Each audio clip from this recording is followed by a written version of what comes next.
함께 창의예수 43장 눈을 들어 영광의 왕을 보라 찬양함으로 주일 예배를 하나님께 드리겠습니다.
하나님은 영이시니 예배하는 자가 신령과 진정으로 예배할지니라.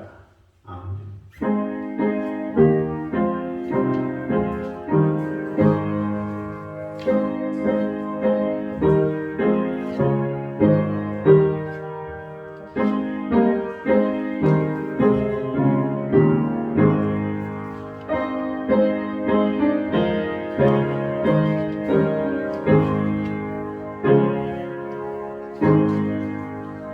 영원히 찬송을 받게 합당하신 주 여호와 우리 아버지 하나님, 그 크신 능력과 사랑을 인하여 영광을 돌립니다. 죄와 사망에서 우리를 건지신 주 예수 그리스도의 구속의 은총을 길이길이 찬양하고, 오늘도 우리와 함께 하시며 날마다 새롭게 하시는 성령의 교통하심을 인하여 찬송을 부릅니다. 성부, 성자, 성령께 세세 무궁토록 영광이 있을지어다. 아멘. 다음 일어서셔서 68장 부르시겠습니다. 다음 일어서셔서 찬송가 68장 부르시겠습니다.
능력이 우리를 지켜주시니 하나님을 높이 찬양하네.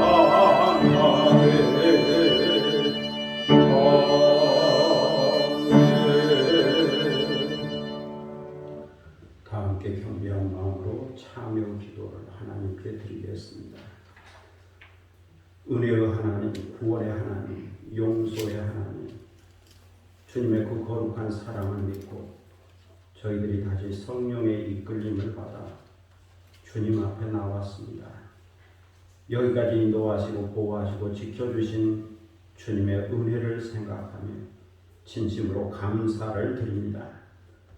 하나님 아버지, 그리스도 안에서 저희를 선택하시고 예정하시고 부르신 그 놀라운 은혜와 그 크신 능력을 생각하며 감사와 찬송밖에 드릴 것이 없습니다.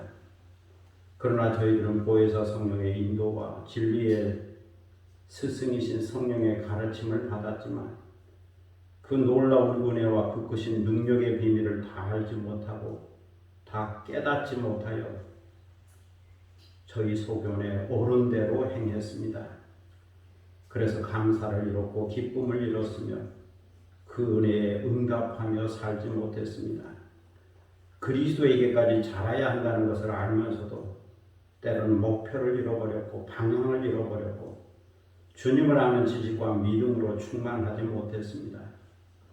속사람의 변화와 내적인 변화를 위하여 경건에 이르는 훈련을 부지런히 하지 못했습니다. 하나님 아버지, 저희들은 아는 중에 또는 모르는 중에 지은 죄가 있습니다. 드러난 죄도 있고 드러나지 않은 죄도 있습니다. 주님께서 저희의 죄와 허물을 다 알고 계실 겁니다. 사실 하나님은 그리스도 안에서 죄와 허물로 죽은 우리를 살리셨고 일으켜 세워주셨습니다. 그 영광의 풍성한 기업을 약속해 주셨습니다. 그러나 저희들은 이것을 깊이 깨닫지 못하여 때로 죄에 매이고 때로 물질에 매이고 때로 육체에 매이고 때로 세상에 매이고 때로 이 땅에 매여 살 때가 많았습니다. 그러다 보니 영적인 가치에 대하여 무관심했고 하나님의 그 신비한 역사에 대하여 소홀히 여겼습니다. 저희들은 사랑받기 원하면서도 먼저 사랑하지 못했고 용서받기 원하면서도 먼저 용서하지 못했습니다. 복받기를 원하면서도 복받을 만한 그릇으로 준비되지 못했습니다. 다른 사람의 눈 속에 있는 티끌은 보면서도 내 눈 속에 있는 들보는 보지 못하고 깨닫지 못했습니다. 다른 사람을 배려하며 사랑으로 다른 사람의 허물을 덮어주어야 한다는 것을 알지만 그것을 행하지 못했습니다. 하나님의 나라와 그 의를 먼저 구하며 살지 못했고 우리에게 선물로 주어진 세월을 아끼며 그 시간과 기회를 지혜롭게 활용하지 못했습니다. 이 시간 이 모든 죄와 허물을 고백하고 참회하오니 십자가의 보혈로 속량하여 주시고 깨끗하게 하여 주옵소서. 주의 정직한 영으로 저희들을 새롭게 하여 주시고 자원하는 심령을 회복시켜 주옵소서. 지금은 주님과 나만이 아는 죄들을 생각하며 묵묵히 참여 기도를 계속합니다.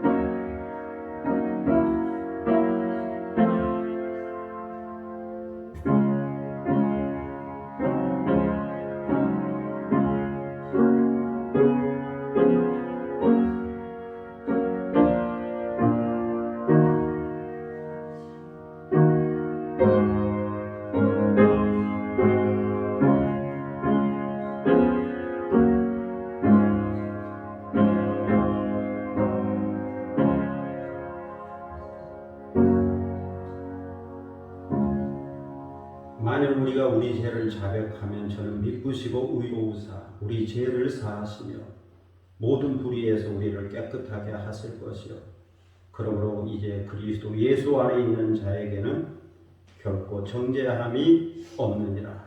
아멘. 사도신경으로 우리의 신앙을 함께 고백하겠습니다. 전능하사 천지를 만드신 하나님 아버지를 내가 믿사오며 그의 아들 우리 주 예수 그리스도를 믿사오니 이는 성령으로 잉태하사 동정녀 마리아에게 나시고 본디오 빌라도에게 고난을 받으사 십자가에 못 박혀 죽으시고 장사한 지 사흘 만에 죽은 자 가운데서 다시 살아났으며 하늘에 오르사 전능하신 하나님 우편에 앉아 계시다가 저리로서 산자와 죽은 자를 심판하러 오시리라. 성령을 믿사오며 거룩한 공회와 성도가 서로 교통하는 것과 죄를 사하여 주시는 것과 몸이 다시 사는 것과 영원히 사는 것을 믿사옵나이다. 아멘. 자리에 앉으시겠습니다. 성시교독 32번입니다. 성시교독 32번 시편 71편 말씀을 함께 교독하도록 하겠습니다.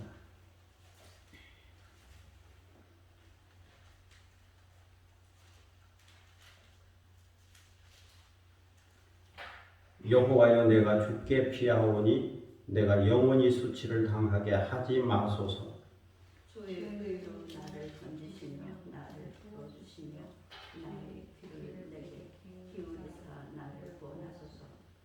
주는 내가 항상 피하여 숨을 바위가 되소서. 주께서 나를 구원하라 명령하셨으니 이는 주께서 나의 반석이시오 나의 요새이심이니이다. 나의 하나님이여 나를 악인의 손 불의한 자와 흉악한 자의 장중에서 피하게 하소서. 주 여호와여 주는 나의 소망이시오 내가 어릴 때부터 신뢰한 이시라. 내가 모태에서부터 주를 의지하였으며 나의 어머니의 배에서부터 주께서 나를 택하셨사오니 나는 항상 주를 찬송하리이다. 아멘. 찬송 531장 부르시겠습니다.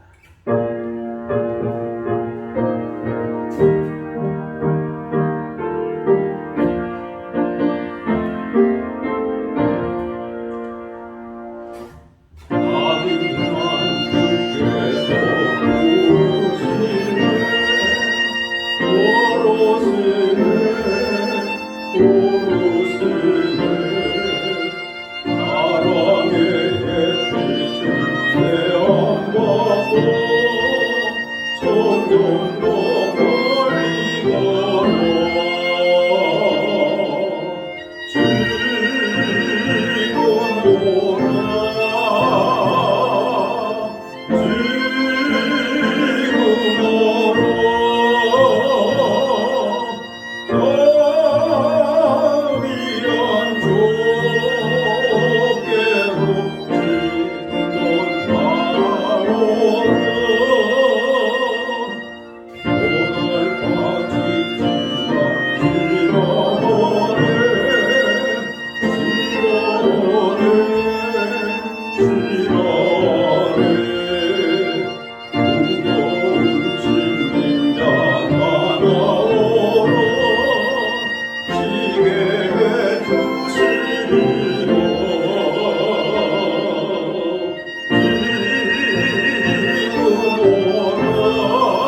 기도할 수 있기를 바랍니다.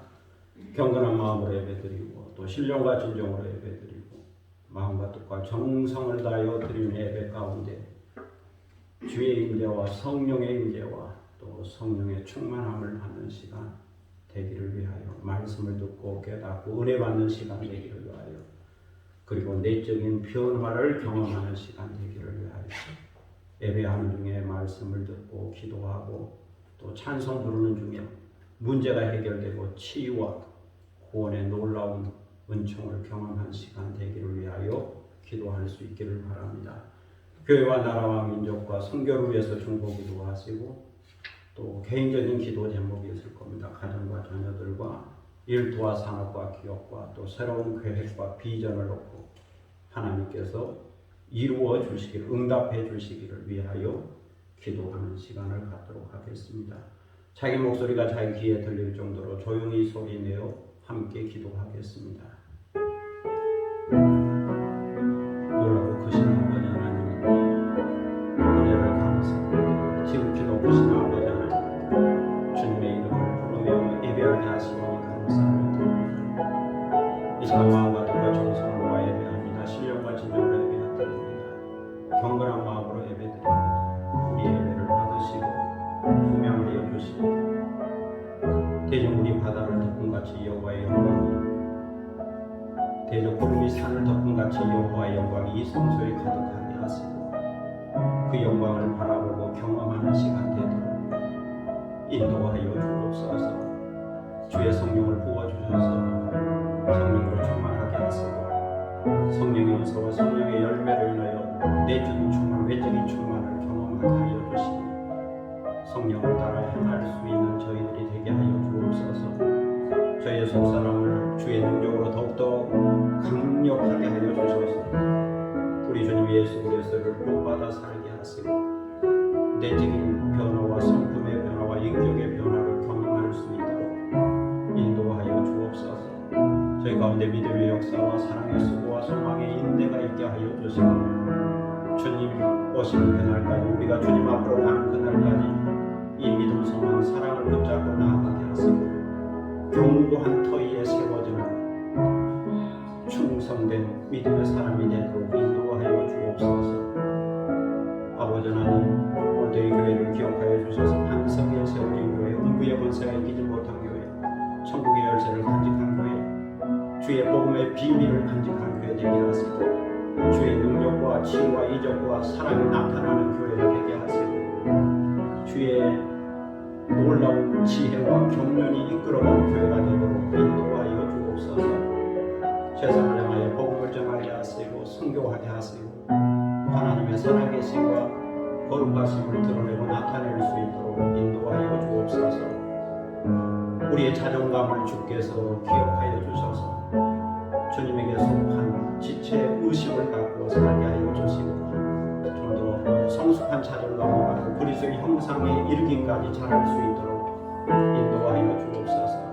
나라 민족 가운데가 함께 하시고 주께서 정치, 경제, 문화를 주관하여 주시고 통치하여 주셔서 이 땅에 사는 백성들이 소망을 갖고 희망을 갖고 살게 하시고 코로나19로부터 저희들을 건져주시고 치유와 회복과 구원의 역사가 있게 하여 주시고 이 땅이 복음화 되게 하여 주옵소서. 적응력 땅에 너를 베풀어 주셔서 복음화 되게 하시고 주님을 찬송하는 예배의 자리가 있게 하여 주옵소서. 오늘도 세계로부터 오셔서 성교하는 선교사들을 붙들어 주시고 그들의 필요와 그들의 간구하는 것을 들으시고 응답하여 주시고 코로나 팬데믹 현상으로 인하여 여러 가지 선교의 장애물과 또 어려움들이 그들 앞에 있사오니 이것들을 극복할 수 있게 하시고 주께서 새로운 길을 열어주시기를 기도드립니다.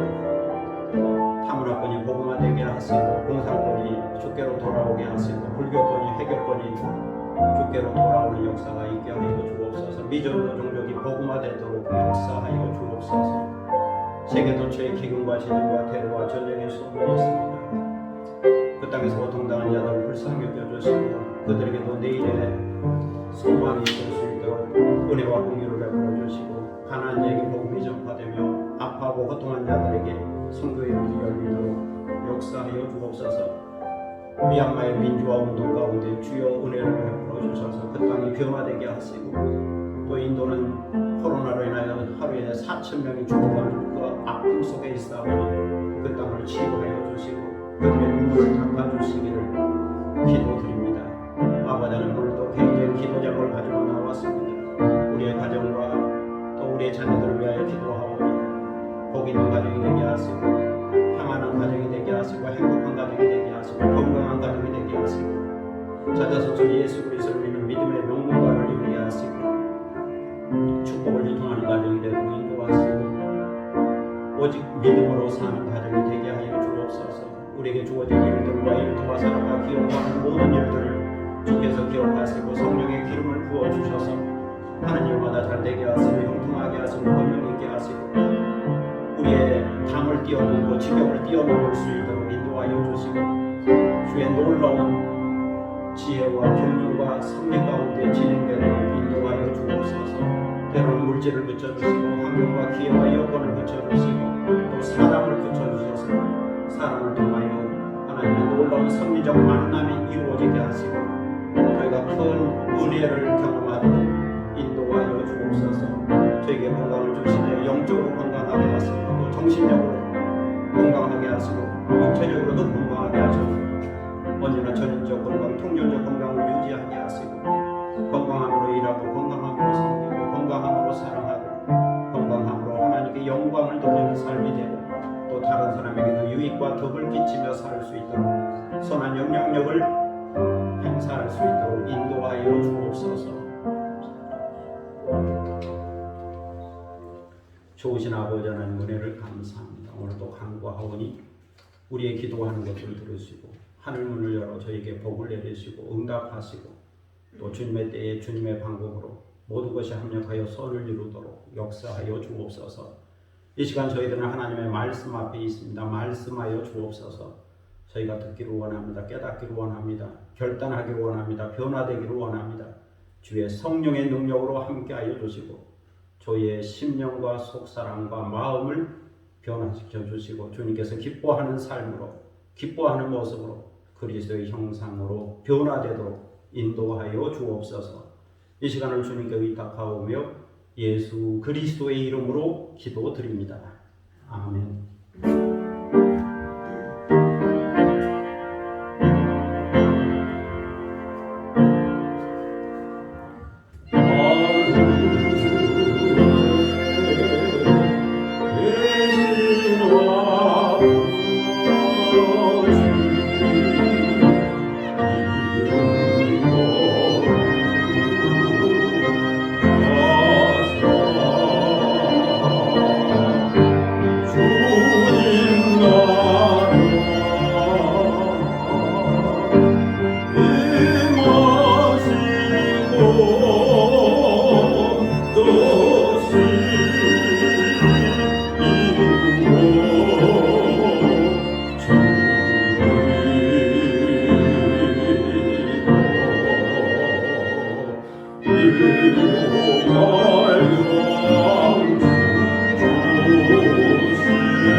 하나님 말씀은 갈라디아서 5장 22절로 23절입니다. 갈라디아서 5장 22절로 23절입니다. 신약성경 308면 되겠습니다. 신약성경 308면 갈라디아서 5장 22절로 23절입니다.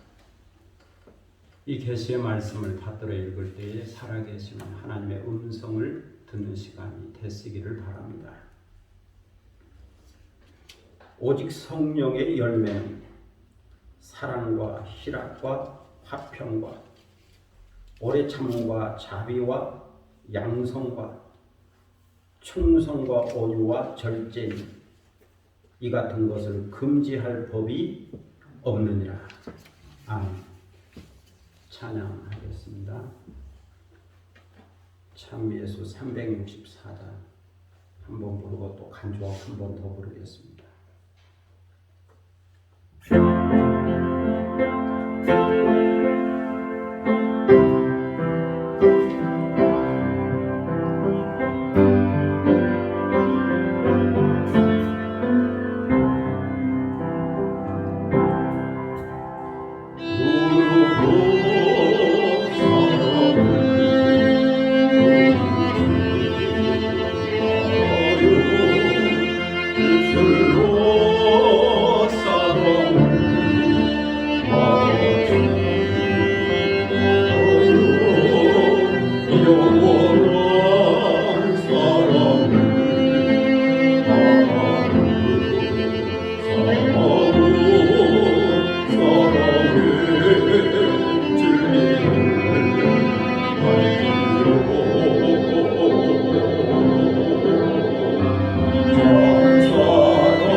국제신경학회지에 실비아 코튼 박사팀의 연구 논문이 발표된 적이 있습니다.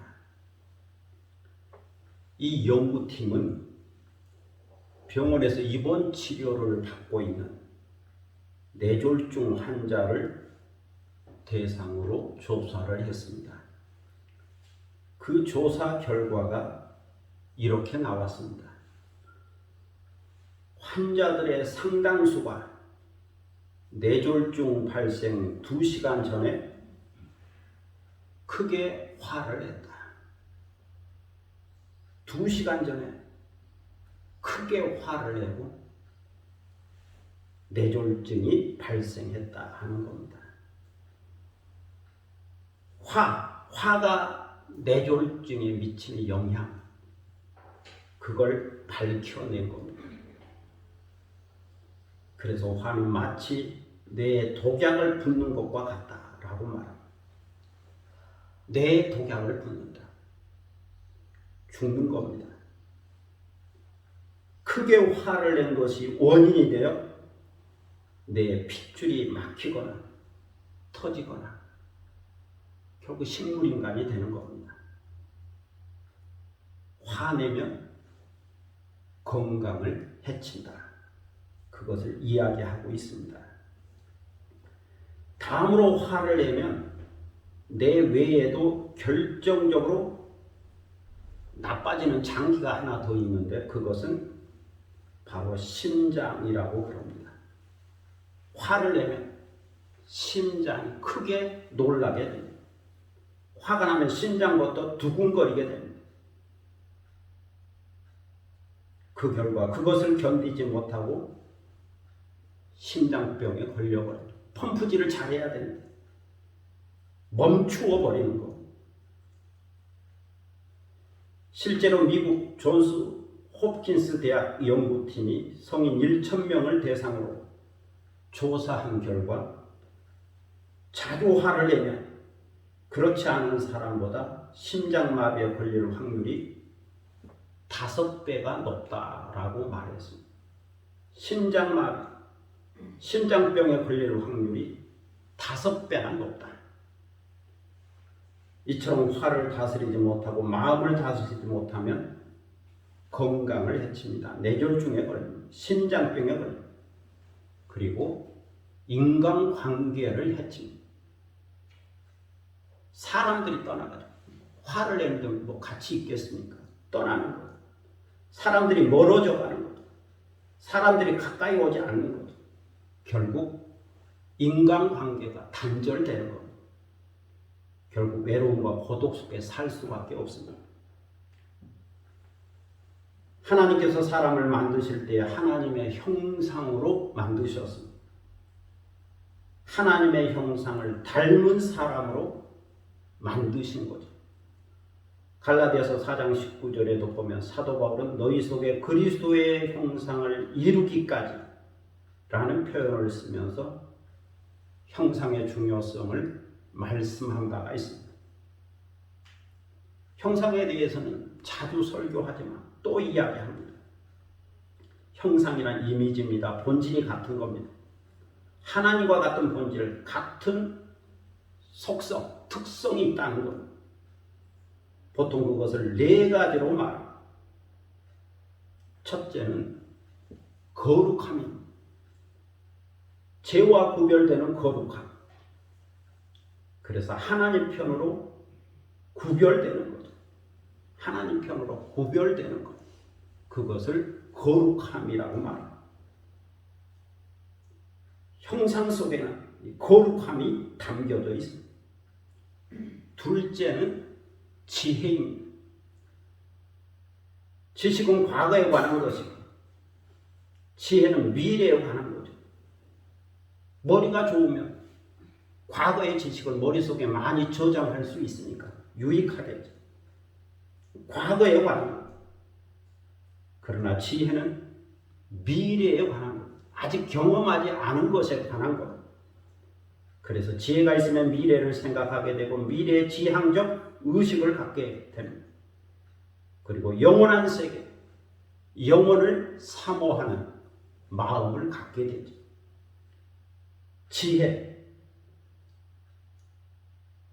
지혜가 형상 속에 담겨져 있습니다. 셋째는 사랑은 하나님의 성품이죠. 성부, 성자, 성령 하나님의 존재 양식이 바로 사랑입니다. 삼일째 하나님은 어떻게 존재하시는가? 어떤 관계 속에 존재하시는가? 사랑과 신뢰라고 하는 관계성을 갖고 존재하십니다. 사랑을 통해서 우리는 하나님을 알게 됩니다. 그래서 형상 속에는 하나님의 사랑의 속성이 담겨져 있습니다. 넷째는 다스림입니다. 이거 통치 능력을 말하죠. 여기서 다스린다고 하는 것은 독재군주가 다스리는 것 같은 어떤 굴림을 말하는 게 아닙니다. 폭군의 이미지를 말하는 게 아닙니다. 잘못된 정치를 말하는 게 아니죠. 여기서의 다스림은 조절하고 통제하고 컨트롤하고 절제하는 것을 말합니다. 잘 다스려야 하는 거죠. 잘 다스려야 한다. 그리고 매이지 않는 자유로움을 말합니다. 자유함 속에서 다스린다 하는 거죠. 만약에 사람이 육체적 본능에만 이끌려 산다면 그것은 동물이, 짐승이지. 그러나 그 육체적 본능을 다스리고 통제하고 조절하고 절제할 수 있다면 하나님의 형상으로서의 인간의 본래성이 나타나게 되는 겁니다. 그러므로 죄로 인하여 잃어버린 하나님의 형상을 회복하는 것은 매우 중요한 문제입니다. 그래서 사도 바울은 너희 속에 그리스도의 형상을 이루기까지 다시 너희를 위하여 해산하는 수고를 하겠다라고 말씀했습니다. 다시 생각해보면 이 다스림 속에는 선택의 자유가 있습니다. 결국은 선택의 문제죠. 선택의 자유. 동물적으로 사느냐, 육체적 본능으로 사느냐, 아니면 그것을 잘 다스려서 하나님의 형상으로 사느냐. 선택의 문제인 거죠. 오늘 우리는 선택의 폭이 넓은 시대에 살고 있습니다. 이것을 어떤 학자는 과잉사회라고도 말합니다. 선택할 내용이 너무 많다는 거죠. 선택의 폭이 다양하다는 거죠. 의식주를 비롯하여 자동차, 전자제품, 생활용품에 이르기까지 선택의 폭이 넓습니다. 지식도 문화도 종교도 인간관계도 선택의 폭이 넓고 다양하죠. 그렇게 많다 보니 너무 빨리 너무 쉽게 선택하는 경우가 있습니다. 하나밖에 없다면 그거 선택하겠지만 많은 것 중에 하나 선택하는 건데 너무 쉽게 선택하는 경우가 있습니다. 너무 값싸게 선택하는 경우가 있죠. 처음에는 고민하는 것 같은데 뭘 선택해야 될지 몰라서 고민한 것 같은데 고민에 지쳐서 나중에는 아무 것이나 그냥 막 선택하는 경우가 있다 하는 거죠. 값싸게 선택하는 거죠. 그리고는 그 값싼 선택을 너무 쉽게 버리는 싼 게 비지떡이지 그러면서 그 값싼 선택을 쉽게 던져버려요. 그 선택이 너무 쉽다 보니까 너무 쉽게 버리고 너무 쉽게 포기해버리고 인간관계도 쉽게 선택을 하면 쉽게 깨어진다. 그런 원리가 적용되는 거예요. 쉽게 선택하고 쉽게 깨어져. 여기에 문제가 있는 거죠. 여기서 우리가 알아야 할 것은 선택이나 하나를 선택했으면 나머지는 버려야 한다는 겁니다. 둘 다 가질 수는 없죠. 하나를 얻기 위하여 나머지는 버려야 합니다. 가장 중요한 거 하나 얻기 위하여 다른 것은 포기해야죠. 둘 다 가질 수는 없습니다. 둘 중에 하나만 선택해야 되는 거니까. 하나, 귀한 거 하나 선택했으면 나머지는 다 버려야 한다. 이것이 선택의 기술입니다. 그리고 자기가 선택한 것에 대하여 끝까지 책임을 져야 하는 거죠.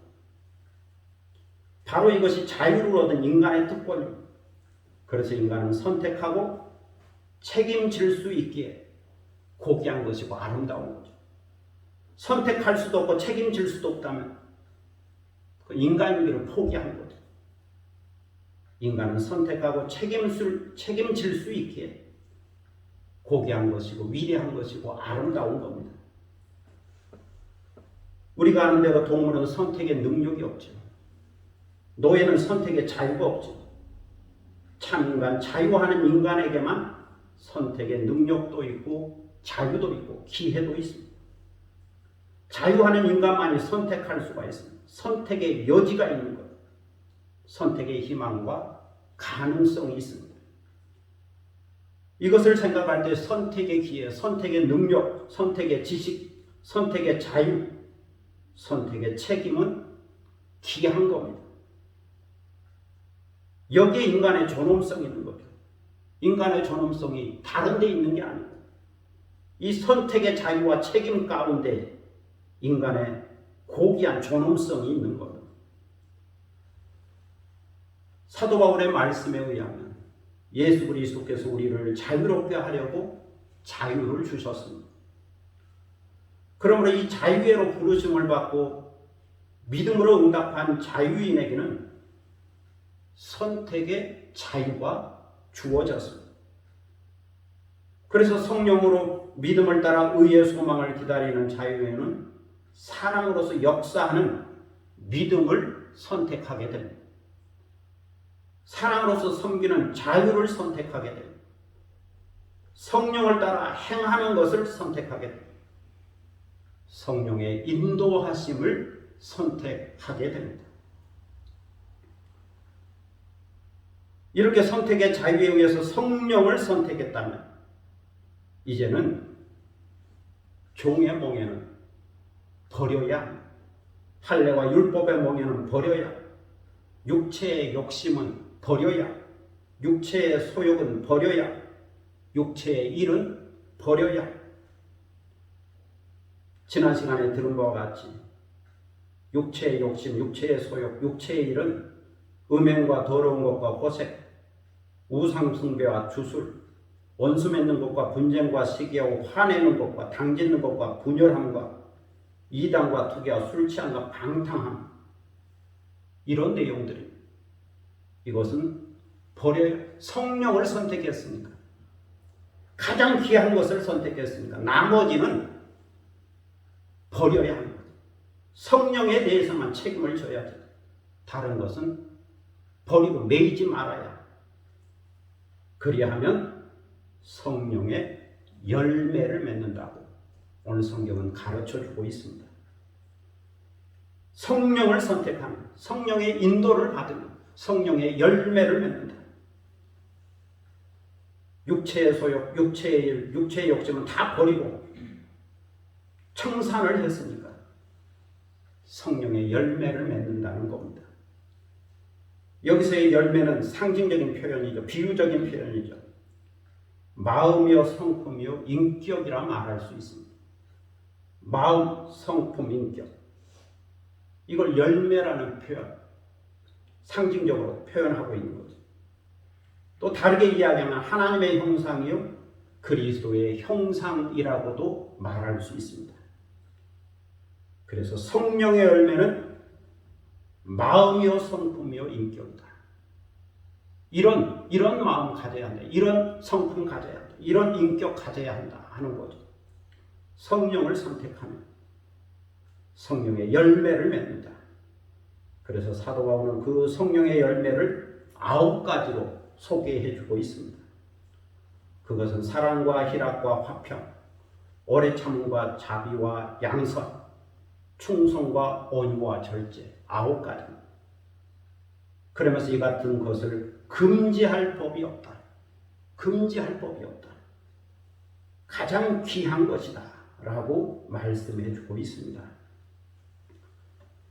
첫째로 성령의 열매는 사랑입니다.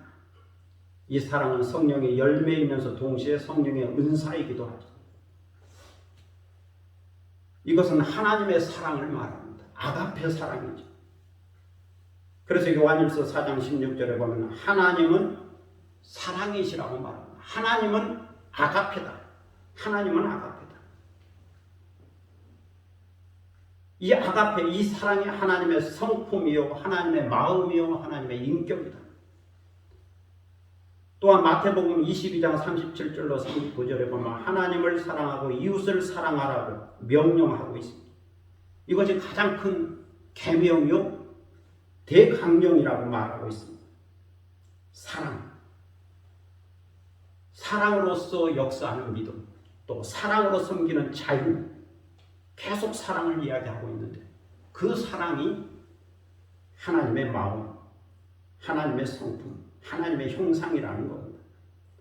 그래서 사랑을 가져야 한다.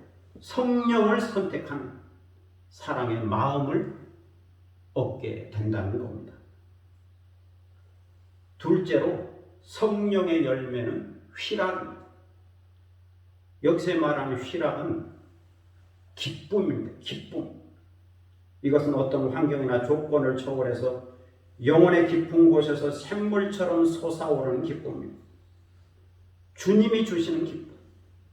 환경과 관계없이, 상황과 관계없이, 조건과 관계없이 주어지는 기쁨. 어떤 소유나 지식이나 또 사랑과 관계없이 마음 깊은 곳에서 우러나오는 기쁨. 희락을 말하고 있습니다.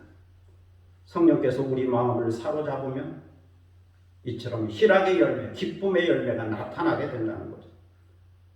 스바냐 3장 17절에 보면 하나님께서 너로 인하여 기쁨을 이기지 못하여 하신다라고 말씀합니다. 하나님이 너희를 사랑하니까 너희를 바라볼 때마다 기쁨을 이기지 못한다. 마치 할아버지가 손자의 재롱을 보면서 그 사랑하는 마음으로 기쁨을 이기지 못한 것처럼 할머니가 그 사랑하는 마음으로 손녀의 재롱을 바라보고 기쁨을 이기지 못한 것처럼 충분히 행복한 거죠. 기쁨을 이기지 못한다. 충만한 기쁨. 하나님의 성품입니다. 하나님에게는 이 기쁨이 있다. 이 충만한 희락이 있다는 거죠. 그래서 빌립보서 4장 4절이나 데살로니가전서 5장 16절에서는 항상 기뻐하라고 권면합니다. 항상 기뻐하라. 내가 다시 말하노니 기뻐하라. 주 안에서 기뻐하라. 기쁨으로 충만하라. 이처럼 성령을 선택하는 기쁨의 마음을 얻게 된다는 겁니다. 셋째로 성령의 열매는 화평입니다. 화평. 샬롬. 히브리어로는 샬롬이고 헬라어로는 에이레네. 성령을 받고 은혜를 받으면 마음속에 내적인 평안이 찾아오고 주님은 십자가를 하나님과 사람 사이에, 사람과 사람 사이에, 사람과 자연 사이에 화평을 이루셨습니다. 이러한 화평을 성령의 열매로 얻게 되면 모든 걱정과 두려움과 불안을 떨쳐버리고 내적인 평안, 외적인 평화의 삶을 살게 됩니다. 환경과 관계없이 내적 평안이 있는 것. 걱정과 근심과 두려움과 불안은 사라지고 내적 평안을 가질 수가 있습니다. 그런데 히브리서 13장 20절, 고린도전서 14장 33절에 보면 하나님은 평강의 하나님이요 화평의 하나님이라 말씀하고 있습니다. 하나님의 성품이 화평이다. 하나님의 성품이 평화다. 하나님의 성품이 평안이라는 겁니다. 그래서 베드로전서 3장 11절에 보면 화평을 구하며 그것을 따르라고 권면합니다. 또한 로마서 12장 8절에 보면 할 수 있거든 너희로서는 모든 사람으로 더불어 화목하라고 권면합니다. 화평하라, 화목하라, 평안하라. 그거 하나님의 성품이니까. 또 성령의 열매니까. 이처럼 성령을 선택하면 평안한 마음을 얻게 된다는 겁니다. 넷째로 성령의 열매는 오래 참음입니다. 이것은 인내입니다. 참는 것이 오래가는 마음입니다. 성령께서 힘을 주시고 능력을 주셔서 화가 나는 상황 속에서 참는 거죠. 짜증나는 상황 속에서 참는 거죠. 베드로서 3장 9절에 보면 하나님 우리에게 대하여 오래 참으사 아무도 멸망하지 아니하고 회개하게 이르기를 원하신다라고 말씀하고 있습니다. 또 히브리서 12장 2절에 보면 예수님은 그 앞에 있는 기쁨을 위하여 십자가를 참으사 부끄러움을 개의치 아니하셨다라고 말씀합니다. 이러한 말씀들을 보면 인내는 하나님의 성품, 예수님의 마음입니다. 데살로니가전서 5장 14절에 보면 모든 사람에게 오래 참으라 권면합니다. 모든 사람에 대해서 오래 참으라. 참으라, 인내하라. 주님의 성품이니까. 그래서 성령을 선택하면 인내의 마음을 얻게 된다는 겁니다. 다섯째로 성령의 열매는 자비입니다. 자비는 친절한 성격이죠. 사랑에 기초하여 다른 사람을 긍휼히 여기는 마음입니다. 불쌍히 여기는 마음입니다. 긍휼히 여기는 마음, 불쌍히 여기는 마음이 너무 커서 도와주지 않고는 견딜 수 없는 마음입니다. 그런데 이런 자비는 예수님의 마음이면서 동시에 하나님의 성품이기도 하죠. 야고보서 5장 11절에 보면 주는 가장 자비하고 긍휼히 여기는 자신이라고 말씀합니다. 또 골로새서 2장 12절에 보면 너희는 하나님의 택하신 거룩하고 사랑하신 자처럼 긍휼과 자비와 겸손과 온유와 오래 참음을 옷 입으라고도 권면합니다. 긍휼과 자비, 긍휼과 자비. 자비 가운데 긍휼이 포함되어 있는 거죠. 이처럼 성령을 선택하면 자비의 마음, 긍휼의 마음을 얻게 된다는 겁니다. 여섯째로 성령의 열매는 양선입니다. 양선은 선한 마음이요 착한 마음입니다. 양선은 친절한 마음의 행동으로 나타나는 것을 말합니다. 양선은 기다리는 선이 아니라 찾아가는 선, 베푸는 선이라 말할 수 있죠. 이것 또한 하나님의 성품이요 예수님의 마음이죠. 그래서 시편 100편 5절에 보면 대저 여호와는 선하시다라고 선포합니다. 대저 여호와는 선하시다. 여호와는 선하시고 선하시고 선하시다. 이 말씀의 시편에 여러 곳에서 하나님의 선하심을 찬양하는 것을 살펴볼 수 있습니다. 갈라디아서 6장 10절에서는 모든 이에게 착한 일을 하라고 말씀하죠. 또 마태복음 5장 16절에서는 착한 행실을 통하여 하나님 아버지께 영광을 돌리라고 말씀합니다. 하나님의 자녀들이 가져야 할 마음, 양선이다, 착한 마음이다, 선한 마음이다. 그것은 하나님의 성품이니까 그것을 닮아야 한다. 하나님의 형상이니까 닮아야 한다는 거죠. 이처럼 성령을 선택하면 양선의 마음, 착한 마음을 얻게 된다는 겁니다. 일곱째로 성령의 열매는 충성입니다. 충성이란 믿음이요 신뢰성, 변함이 없는 마음, 일관성 있고 지속성 있는 성실하고 진실된 태도를 말합니다.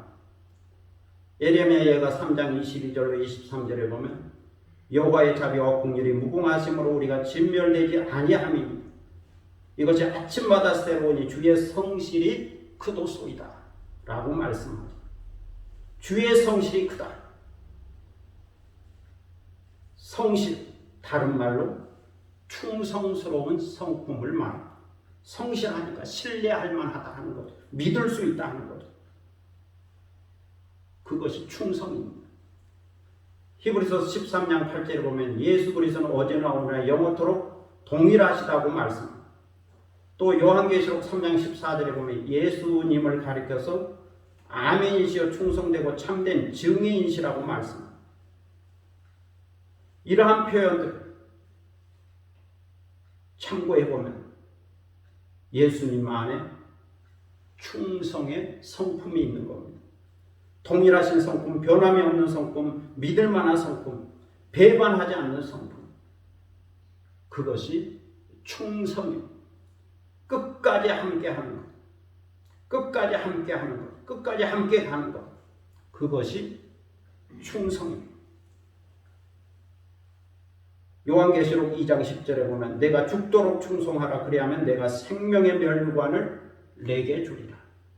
주님께서 충성을 얼마나 귀하게 여기시는지 알 수가 있습니다. 죽도록 충성. 나도 충성했으니 너희도 충성하라. 이처럼 성령을 선택하면 충성의 마음을 얻게 된다는 겁니다. 여덟째로 성령의 열매는 온유입니다. 온유는 따뜻하고 부드러운 마음이죠. 바다처럼 포용하고 수용하는 마음, 넉넉한 마음, 수용하는 마음. 예, 그렇습니다. 예, 그렇게 생각합니다. 네, 좋습니다. 수용하는 마음. 인간관계 속에서 그 수용하는 마음.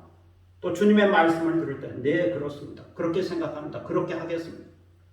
그렇게 따르겠습니다. 온유의 마음. 마태복음 11장 29절에 보면 예수님은 자신을 가리켜서 나는 마음이 온유하다라고 말씀하셨죠. 나는 마음이 온유하고 겸손하다. 나는 마음이 온유하다. 온유하시니까 십자가 지신 거죠. 그리고 디도서 3장 2절에 보면 범사의 온유함을 모든 사람에게 나타내라고 보면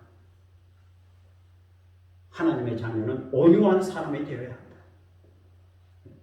그래서 성령을 선택하면 온유한 마음을 얻게 된다. 주님의 형상을 담게 된다는 겁니다. 마지막 아홉째로 성령의 열매는 절제입니다.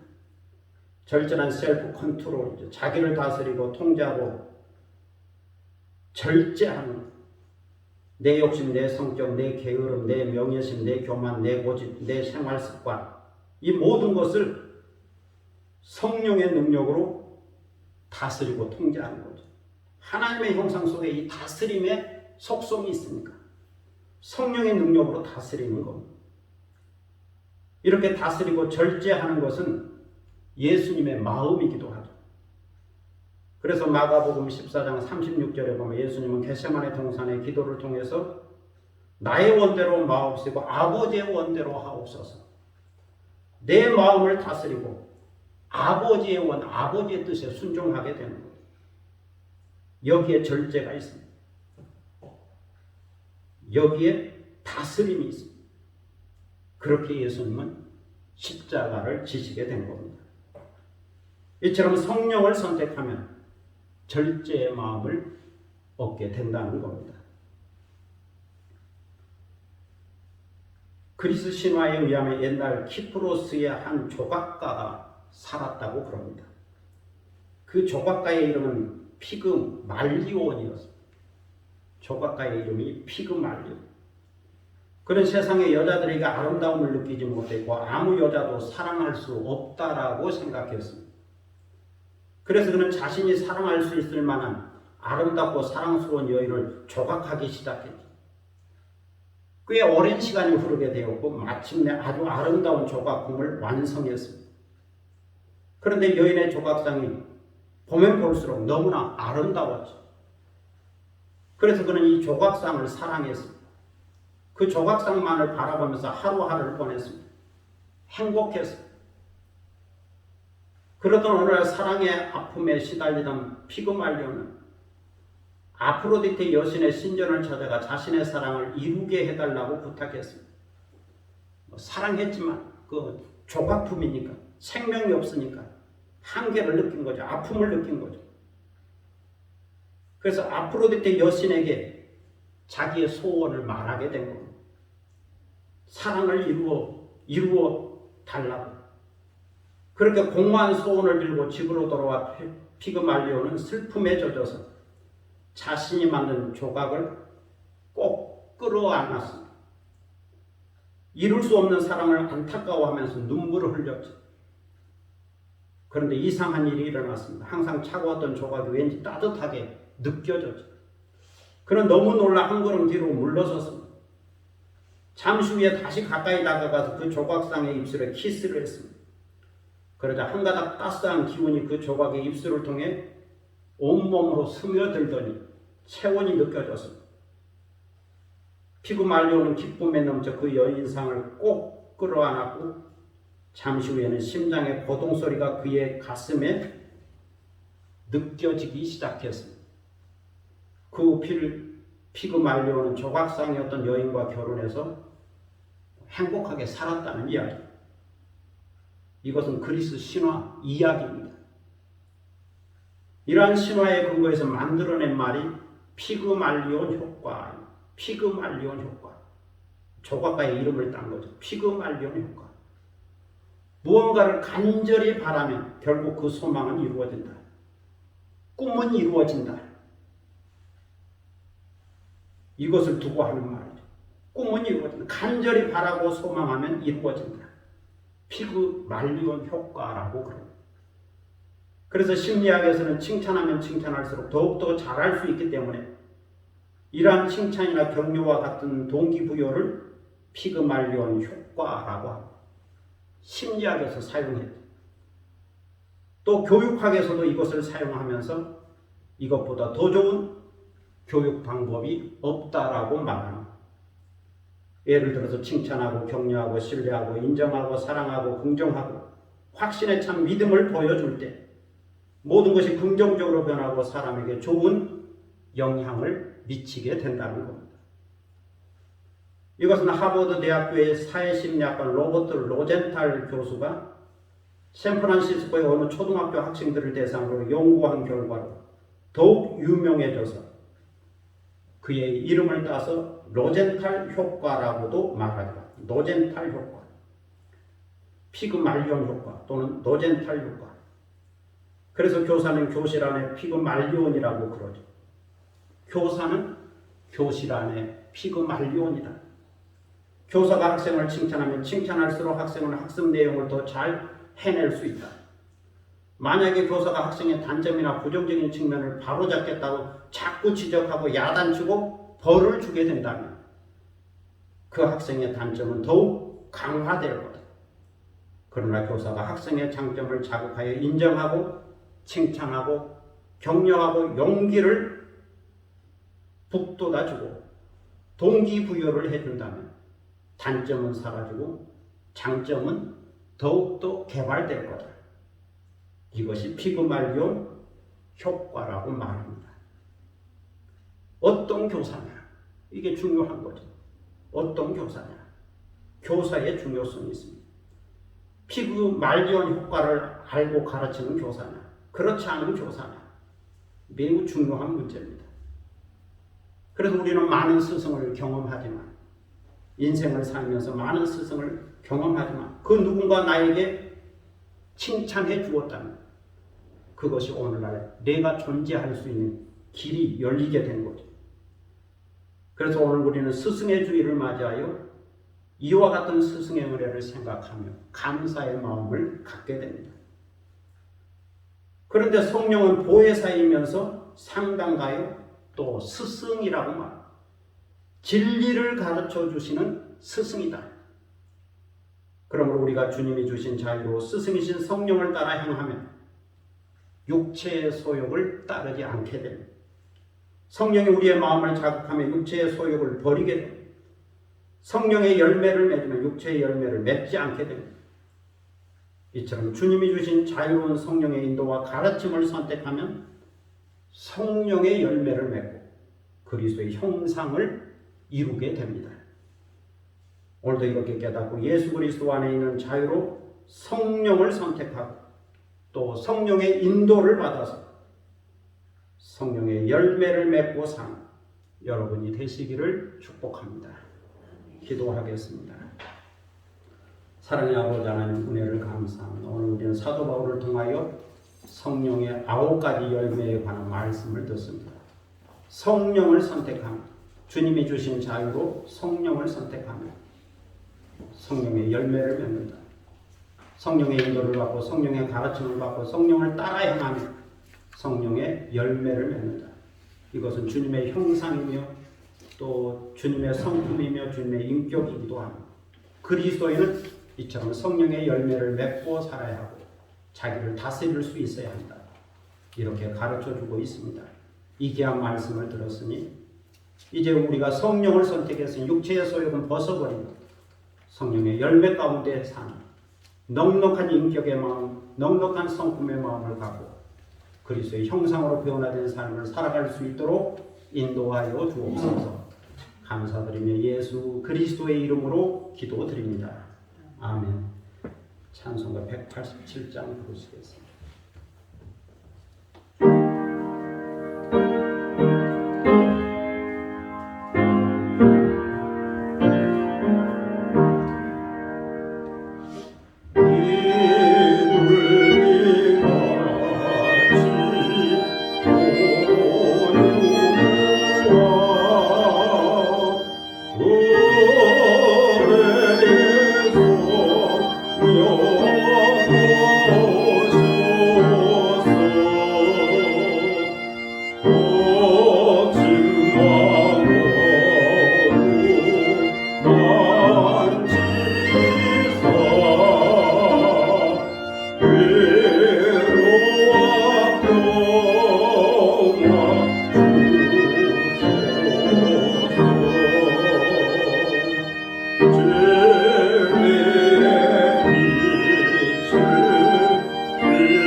이제 다 함께 일어서셔서 630장 부르심으로 하나님께 봉헌하겠습니다.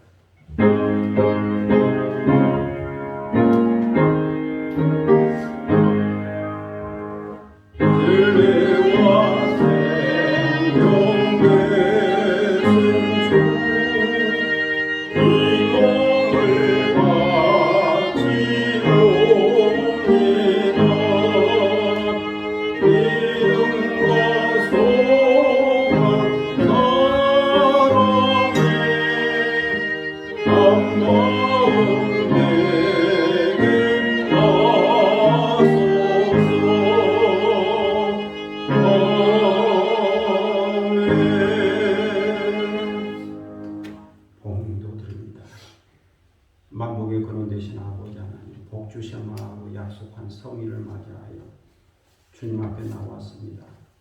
예배하는 중에 감사의 예물을 드립니다. 주일용금을 드립니다. 11조금을 드립니다. 감상금을 드립니다. 우리 마음의 뜻과 정성을 모아 이 예물을 드립니다. 여기에 주님을 사랑하는 마음과 헌신과 충성의 고백이 있고 우리 마음속에 있는 간절한 소원과 기도와 기대하는 바가 있습니다.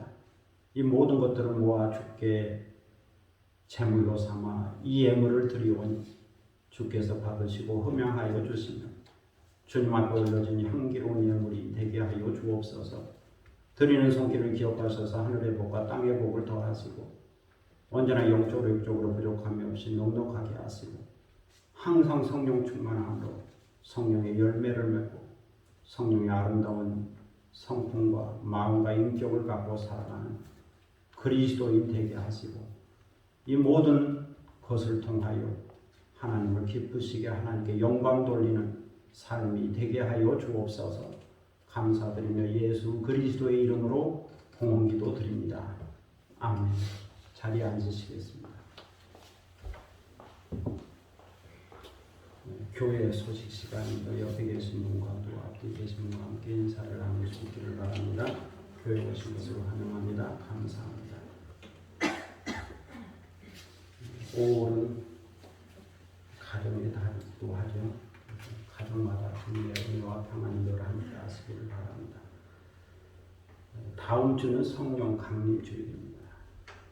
지난주 그리고 오늘 그리고 다음 주 계속 성령에 관한 말씀을 듣게 되겠습니다. 코로나19로 인하여 예배 중에 사회적 거리두기와 마스크를 착용합니다. 건강에 유의하시기를 바랍니다. 또 새벽 기도를 습관화하는 성도들이 되시기를 바랍니다. 제가 사회 통합 프로그램에서 한국어를 가르치는데 어제 시험이 있었습니다. 단계 시험인데 제가 2단계를 가르치는데 서울 장신대학에서 이제 온라인으로 시험을 보는데 제가 또 가야 해서 가는데 2시간 오는데 2시간 거기 또 머무는데 좀 몇 시간 그래서 하루 동안 피곤하게 보냈던 것 같습니다. 그래도 학생들이 스승의 날이라고 15일이 스승의 날이잖아요. 감사하다 그렇게 문자를 보내줘서 감사한 마음을 갖게 되었습니다. 이제 이렇게 한 학기가 끝나고 또 모집했다가 6월부터 다시 시작합니다.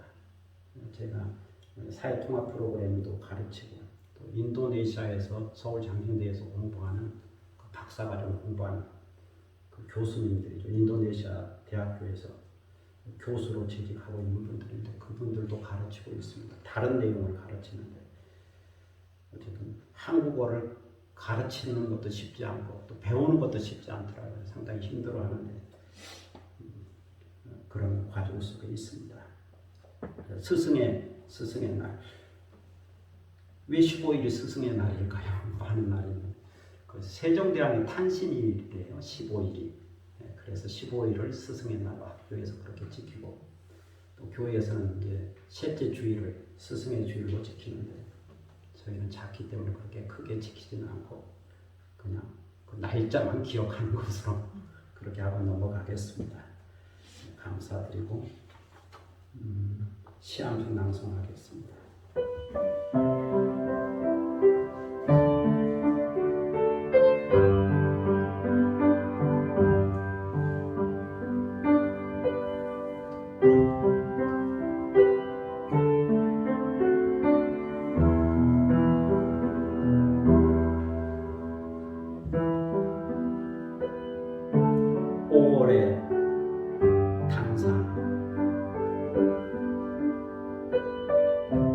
찬란히 빛나는 푸른 빛의 축제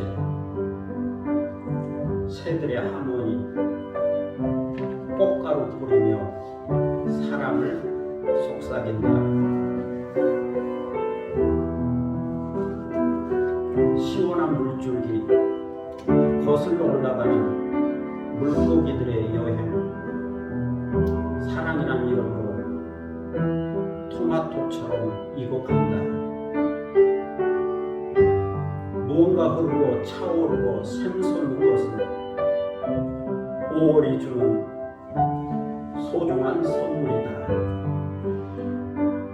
5월의 숲, 5월의 꽃, 5월의 달빛, 5월의 생명 그 어느 것 하나 부족 하면 노래하라, 사랑하라, 감사하라. 올해 아름다운 것들과 함께. 감사합니다. 이제 다 함께 일어서서 따뜻해서 찬미예수 237장 보시겠습니다.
지금은 주 예수 그리스도의 무한하신 은혜와 아버지 하나님의 극진하신 사랑과 성령의 감동감화 교통하심과 충만케 하시니 하나님의 형상이라고 하는 그 본래성을 회복하고 또 성령을 선택함으로 성령의 열매를 맺고 그리스도인의 아름다운 성품을 간직하고 살기 원하는 그 자유로움의 고귀함을 귀하게 여기며 살기를 원하는 사랑하는 모든 믿음의 권속들 머리 위에와 그리고 이 교회 위에 지금부터 영원토록 함께 하시기를 간절히 축원하옵나이다.